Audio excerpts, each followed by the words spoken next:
Salam kerahiman. Hari ini 20 Oktober. Kita akan baca dari 878. Kita mulai ya. Dalam nama Bapa dan Putra dan Roh Kudus. Amin. 12 Januari 1937. Hari ini ketika dokter melakukan pemeriksaan keliling, ia mengunjungi aku. Agaknya ia tidak senang melihat keadaanku. Tentu saja, aku menderita lebih berat dan suhu tubuhku naik cukup mencolok.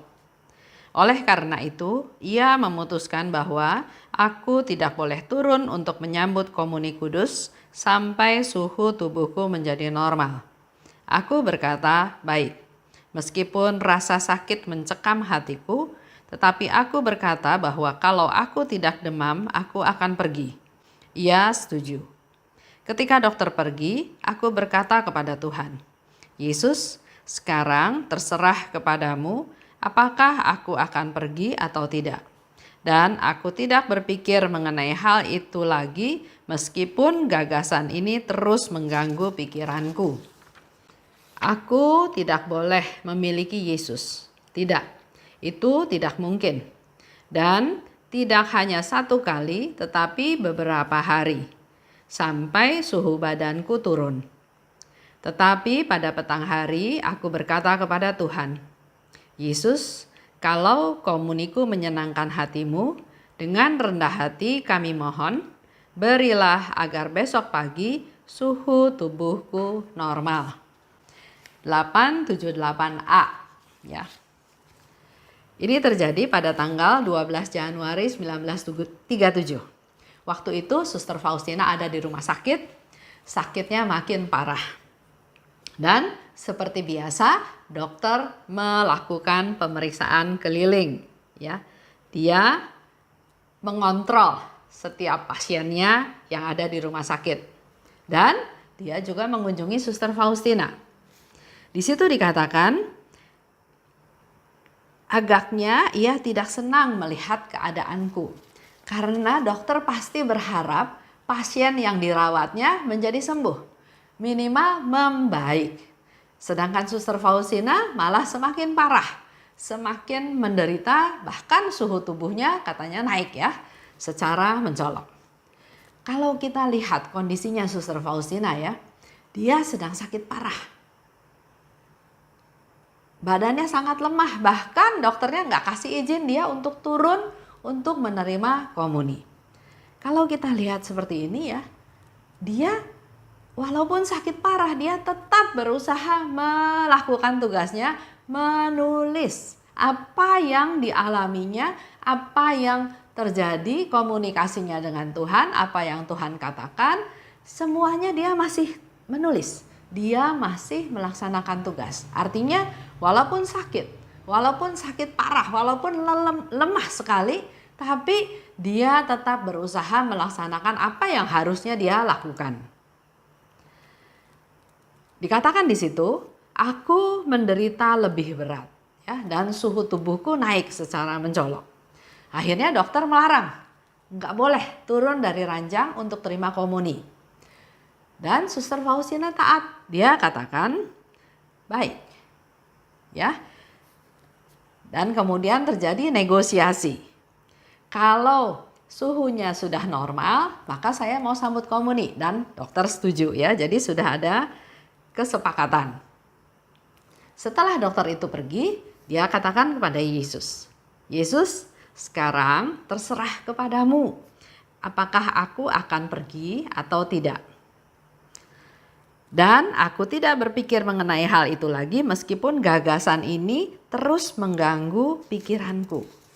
Pikirannya keganggu karena dia bilang, masa sih saya nggak boleh menyambut tubuh Kristus? Masa sih saya nggak boleh memiliki Yesus?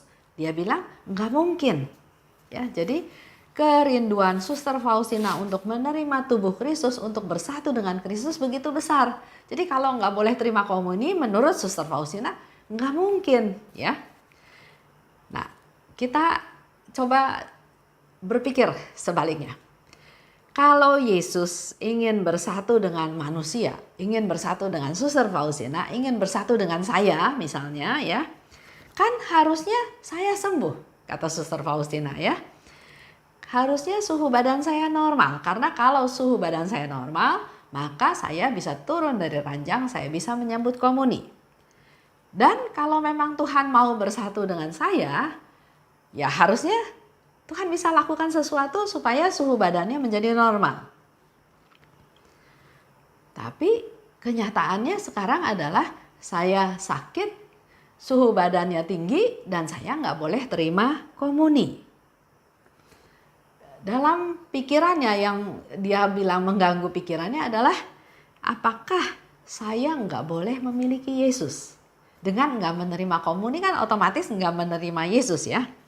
Itulah yang mengganggu pikiranku, kata Suster Faustina ya.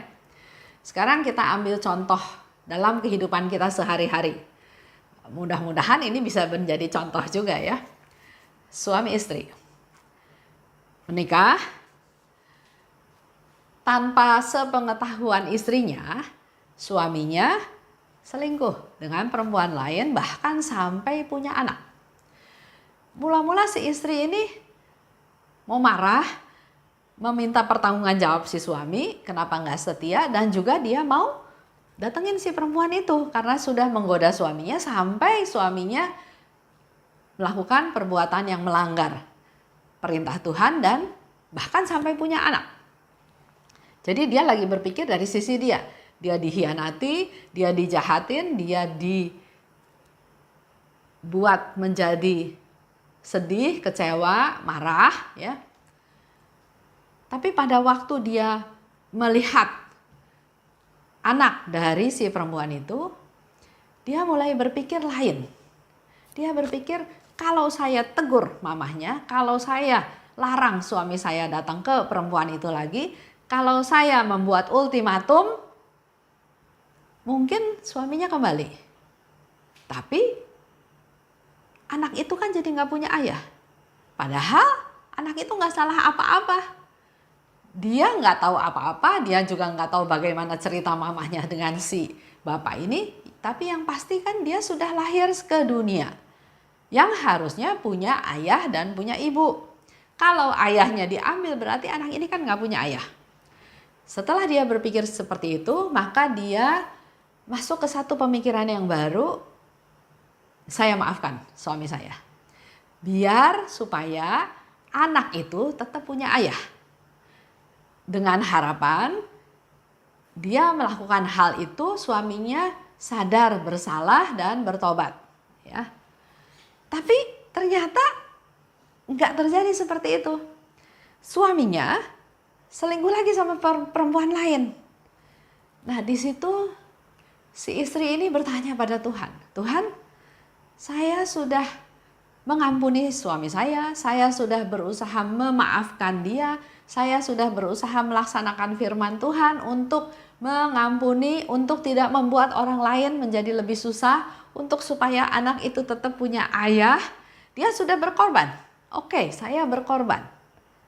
Saya juga nggak bisa ceraiin suami saya, karena kalau saya ceraiin suami saya, anak saya jadi nggak punya ayah, nggak menjadi keluarga yang utuh, ya. Jadi dia bilang oke, nggak apa-apa, asal suaminya bertobat, asal anak itu juga jadi tetap punya ayah dan anak-anak saya juga tetap punya ayah.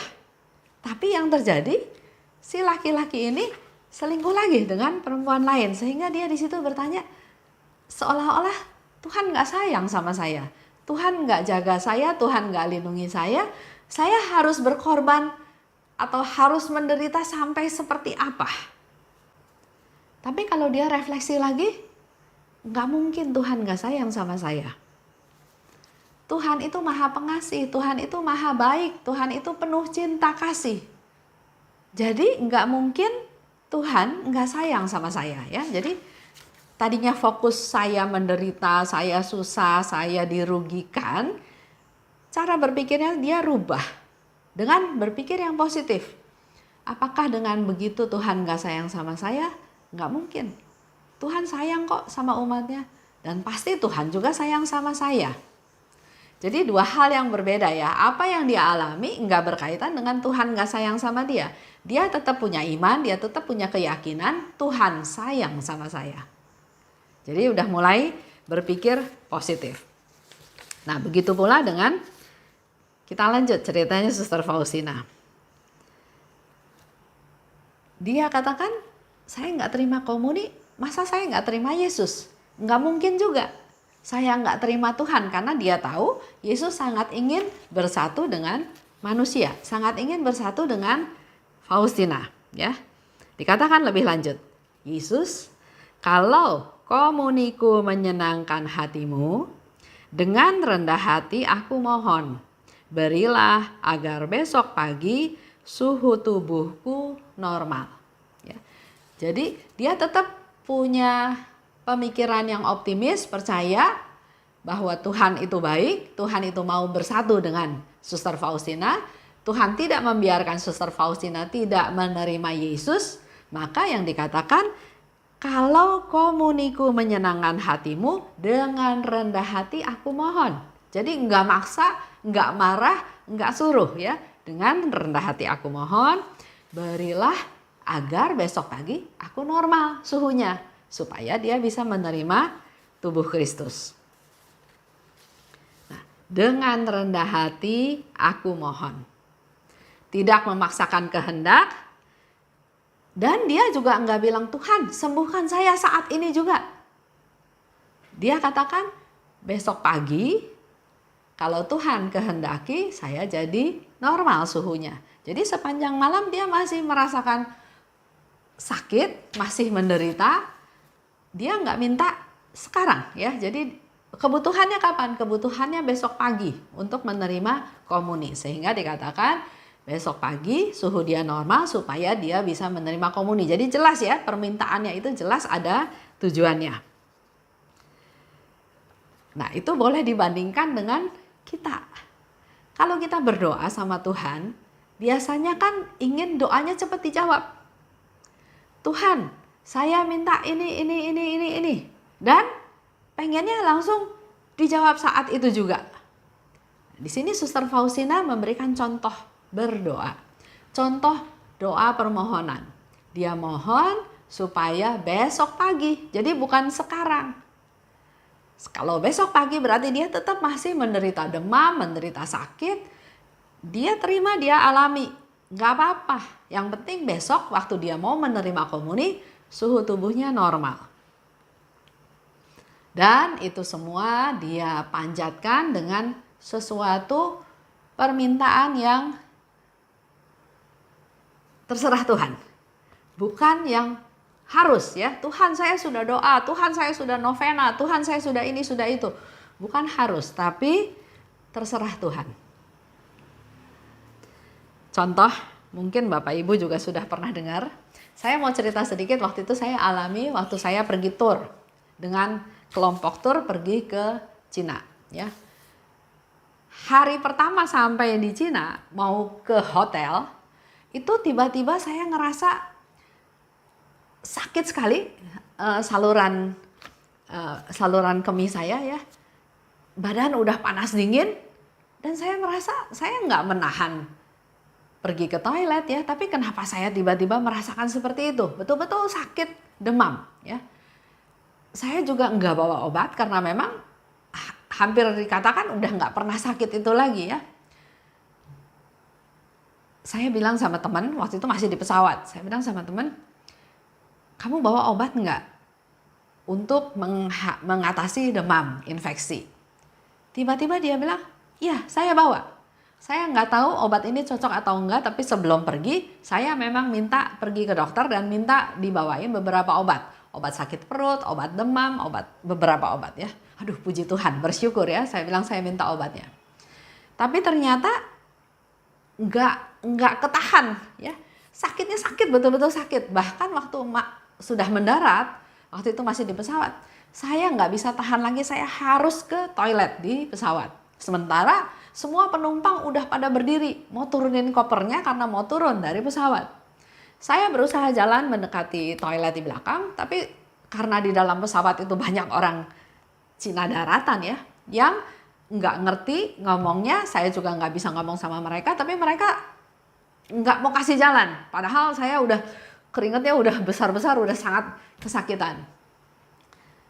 Begitu akhirnya sampai ke toilet dan ternyata diproses, setiap turun sebentar saya cari toilet. Ya. Sampai akhirnya ke hotel. Ke hotel pun saya udah nggak mau dengar lagi briefing apa-apa. Saya minta kunci, saya langsung masuk ke kamar. Di kamar, saya makan obatnya. Suami saya ngomel dalam tanda kutip, bukan ngomel marahin, tapi ngomel mengungkapkan kekhawatiran karena turnya belum mulai. Kalau besok jalan dan saya masih sakit-sakitan seperti itu, apa yang akan terjadi ya? Saya juga nggak mau dengar omelan dia karena saya tahu bukan ngomelnya, tapi karena dia khawatir ya. Dia juga nggak tahu, nggak bisa bagaimana mengatasinya. Dia malah menyalahkan kenapa nggak bawa obat. Saya bilang yang gimana saya bawa obat karena saya sudah tidak pernah sakit seperti itu ya. Nah, di dalam doa saya berdoa tanpa sengaja ya, saya spontan berdoa. Saya bilang, Tuhan, kalau sakit ini memang harus saya tanggung, mampukan saya untuk menanggungnya. Beri saya kekuatan untuk menanggungnya. Udah, terus tidur. Saya udah gak mau ingat-ingat yang lain, saya tidur. Dan yang luar biasa, besok paginya waktu saya bangun, saya sama sekali gak rasa sakit lagi. Saya betul-betul sehat, gak sakit lagi, dan selama perjalanan tour itu gak pernah ada rasa sakit itu lagi ya, gak ada gangguan lagi. Dan di situ saya bilang sama suami saya, pertama, saya nggak pernah punya rencana mau doa seperti itu, tapi sepertinya dibimbing untuk penyerahan, untuk pasrah, untuk menerima. Dan ternyata dengan doa seperti itu malahan semuanya jadi beres. Dan itu saya alami beberapa kali. Sesuatu yang saya nggak sangka saya harus alami, dan akhirnya saya masuk ke dalam doa penyerahan, doa ya sudah Tuhan, kalau ini harus saya alami. Dan ternyata beres, sembuh, selesai ya. Begitu pula dengan Suster Faustina. Dia berdoa minta kesembuhan pada saat besok pagi kalau dia mau menerima komuni, supaya dia bisa menerima komuni. Jadi dalam hal ini kita belajar bahwa kalau kita menderita sakit, kita sedang diproses untuk belajar menerima. Kita diproses juga untuk belajar sabar. Dan jangan salahin siapa-siapa. Andalkan Tuhan. Itu untuk hari ini ya. Kita tutup dengan doa. Dalam nama Bapa dan Putra dan Roh Kudus. Amin. Allah Bapa yang Maha Baik, terima kasih atas rahmat-Mu yang Kau berikan pada kami pada hari ini. Kami belajar banyak dari Suster Faustina. Dia tidak terganggu aktivitasnya, tugasnya, keinginannya, harapannya karena dia sakit. Dia tetap melakukan persiapan, dia tetap mohon kepadamu, dia tetap melaksanakan tugas-tugasnya sesuai dengan apa yang Kau kehendaki. Berkati kami semua juga Tuhan, agar jangan sampai halangan, kendala, sakit, penyakit mengganggu kami sehingga kami tidak berkarya. Mengganggu kami sehingga kami menjadi fokus pada diri sendiri, tapi mampukan kami Tuhan untuk melihat yang lebih besar, mengandalkan Kau, belajar bersabar, belajar berserah, tidak menyalahkan orang lain atas apa yang kami alami. Terima kasih Bapa, dalam nama Yesus Putra-Mu kami berdoa dan bersyukur. Amin. Dalam nama Bapa dan Putra dan Roh Kudus. Amin. Salam kerahiman.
kasih